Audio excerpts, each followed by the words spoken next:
What is the gospel? The gospel is good news. But before you hear the good news, you have to understand, what is the bad news? What is the full story?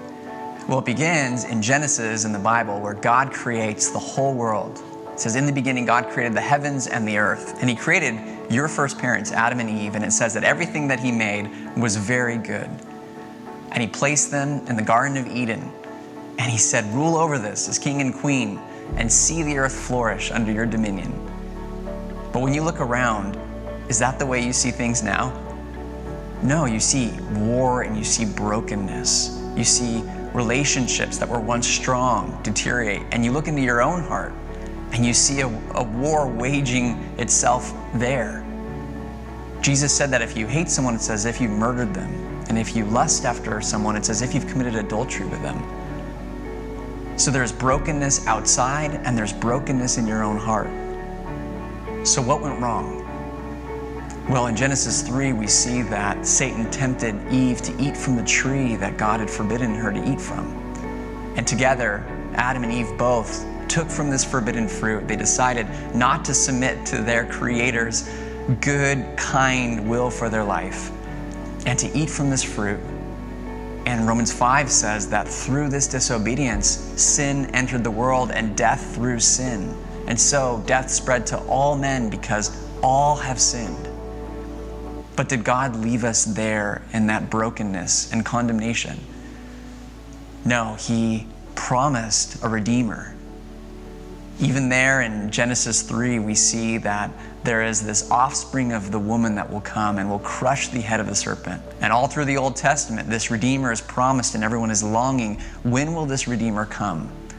Because the brokenness and the pain and the groaning of creation under the curse seems to be increasing and getting worse.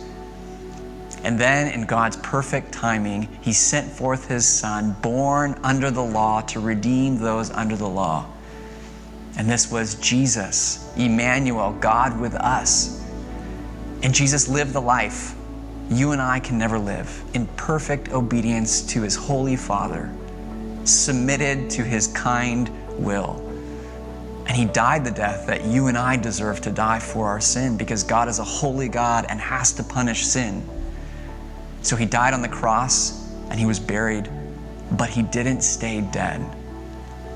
After extinguishing the wrath of God for sinners like you and I, Jesus rose from the dead, and that was the Father's seal of approval that I have accepted your sacrifice in place of sinners. And then he rose to the right hand of the Father, where he reigns now and is coming soon, and he promises that whoever repents of their sins and trusts in him, he will redeem and he will take with them, and he's preparing a place for them. But those who reject the Son, those who reject Jesus, will face judgment and then the eternal fires of hell. So let me ask you a question. If you were to die today and you stand before your God, and he were to say, why should I not send you to hell? What would you say? Well, the good news is you don't have to rely on your own good works that are insufficient. You can rely on the life, death, resurrection, and ascension of King Jesus, the Son of God, who lived the life that you will never live and died the death you deserve to die for your sin. That is good news.